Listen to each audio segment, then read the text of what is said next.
Ako nga pala si Ron ng Ron YT channel para sa samot-saring videos at welcome kayo dito sa channel ko. So for today's videos ay mag-unbox tayo nitong kararating ko lang na parcel. At sa mga interesadong manood, tara samahan niyo ko. Let's start!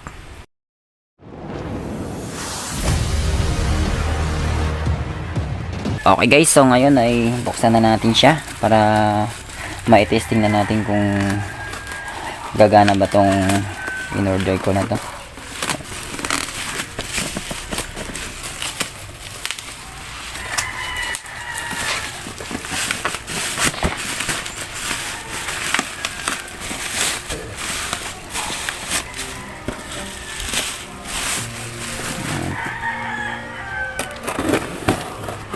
Okay, yan na guys, at meron na tayong background music.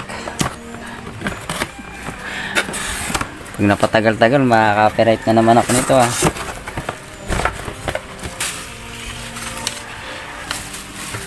Yan. Ito yung mga pang-lock nya.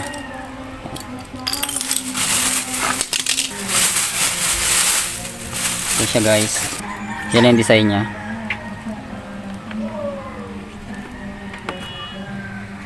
Bali yung ginawa ko yung hindi siya sagad dito. Kasi pwede kang mamili doon ng ibang mga welding mask.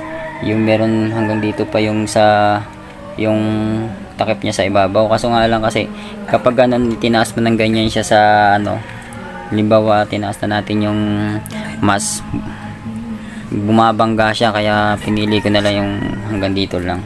At ito naman yung ating welding glass. Ayan siya. Ito naman yung solar niya. Ayan. Tapos sensor kabilaan. Then meron siyang battery sa loob. Tapos sa ganito guys ay iwasan lang natin na nababagsak kasi nasisira yung ano, may nalalagot siya sa loob. Ayan. Ito naman yung cover niya. Medyo malabo.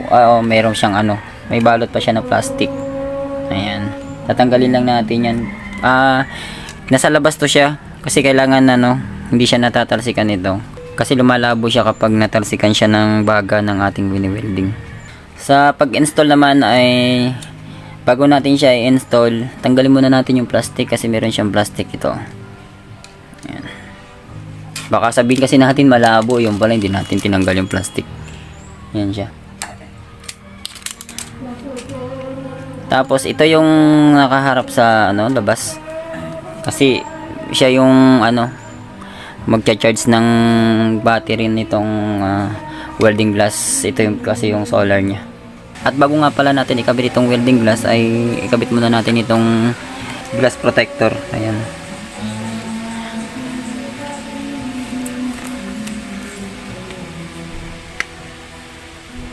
Tanggalin muna natin yung plastic. Ayan, kabilaan niyan guys. Ayan siya. Kapag hindi natin tinanggal yung plastic, malabo siya.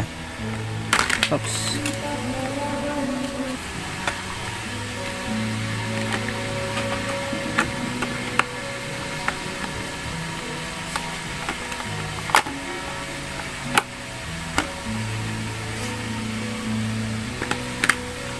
Tapos sunod na natin itong ano, welding glass.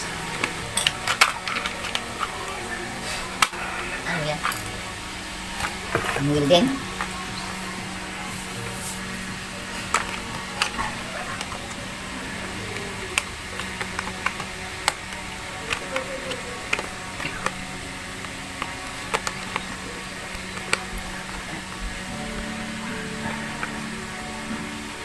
At ngayon naman guys ay ipapakita ko yung pagkabit nito. At dito nga pala sa kabila ay naikabit ko na. Medyo nahirapan ako dito.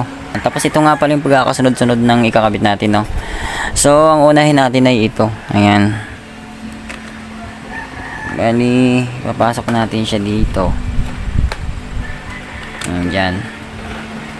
Tapos ang isunod natin ay ito. Ganito lang yung pwesto niya guys ah. Ayan. Next, itong isa. Tapos ang isunod natin ay ito na. Ayan. Ngayon yung pin niya na ito, dito yan siya sa pinakadulo. Dito may kakabit. Yan. Ganyan siya guys. Tapos isunod na natin itong isa. Ganyan.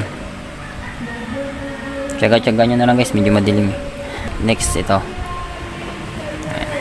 Medyo diin lang natin siya. Tapos ganyan. Ipitin na natin ng ganyan bago natin ikutin. Pero hindi siya nagtatanggal. Ganyan siya guys.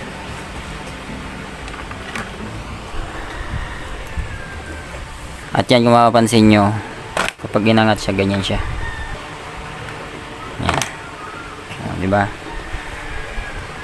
Tapos pwede natin siyang ayan, kung mapapansin nyo, pwede yan dito. Ayan, kung medyo bumabangga yung mukha nyo dito sa may harapan, pwede nyong ilipat ito dito. Ayan. Luluwagan lang natin siya, kabilaan. Pwede naman siya atakin. Ayan o. Ayan. Ayan. Nakatak na siya. Yan, medyo lumayo na siya sa mas yung mukha natin kapag in-adjust natin siya. Ayan. Tapos pwede naman siyang ibalik ulit. Pero kailangan luluwagan natin ito. Siya nga pala guys, kapag ina-adjust natin siya, halimbawa ay iangat natin itong mas, halimbawa nakaganyan siya, tapos gusto natin iangat, medyo luwagan natin ng konti ito. Luwagan din natin sa kabila. Ayan. Tapos bago i-gano natin, sabay ilak natin ulit siya. Medyo matrabaho lang, pero para sa akin suggestion ko lang naman yung, kasi nga yung iningatan natin dito na malos thread or yung pinaka naglalaks yung lumalagitik, yan yung pakinggan nyo, ayun, yung parang sumasabit, yun yung kailangan natin ingatan, kasi kapag napudpud yun guys, bumabagsak-bagsak na to. Ayan, kaya kailangan maluwag siya. Tapos higpitan na lang natin, medyo matrabaho nga lang. Tapos dito wag natin siya laging pinipirsa kasi madali ring masira yung spring nito. Kasi sa unang welding mask ko, ganun din yung nangyari. Ito yung madalas na nalo-lost thread, yung dito, tsaka ito. Tapos itong nga pala yung plastic, yung protector niya, kailangan lagi nakakabit, huwag natin siyang tatanggalin kasi pinaka-protection to dito sa kanyang welding glass. Ayan. Tsaka sa solar, kasi kapag naghihinang tayo, yung baga na tumatalsik, pag tumama siya dito sa salamin mismo ng welding glass, ayan, dumidikit yun. Kaya kailangan meron siya nito yung pinaka, kumbaga screen protector niya. Ayan. Tapos iwasan din natin siya na nababagsak, kasi ang na-experience dito, kapag nabagsak siya, may nalalagot sa loob, tapos di nagagana. Yung sensor, nagluloko, yung kumbaga dumidilim siya kahit di pa natin or hindi pa tayo naghihinang. Tapos sa pag-testing naman natin hindi natin kailangan dito ng welding machine, wala kasi dito yung welding machine so dito na lang, takpan na lang natin yung sensor nya. Yan, ayun, makapansin nyo, ayan, ganyan, tatakpan lang natin ng ganyan yung sensor para malaman mo kung gumagana. Tapos yan nakatakip siya bago tatanggalin ko. Ayun pansin nyo, nagdidim siya. Ayan, nagbi-blink. Yun ibig sabihin yan, gumagana yung ating welding glass. Ayan, gumagana yung kanyang sensor. Ayan, nakatakip yan. Tanggalin ko. Ayun, takpan ko ulit. Ayan, pansin niyo yung palad ko. Ayan, takpan ko yung sensor. Tanggalin ko. Ayun, ibig sabihin okay yung welding mask na to. At hanggang dito na lang muna yung video natin mga guys. At sa mga bago pa lang sa aking channel, sa mga hindi pa nakakapag-subscribe dyan, please subscribe, like, and share. At pakiclick nyo na rin po yung notification bell para lagi kayong updated sa mga susunod ko pong uploads. Hanggang sa muli.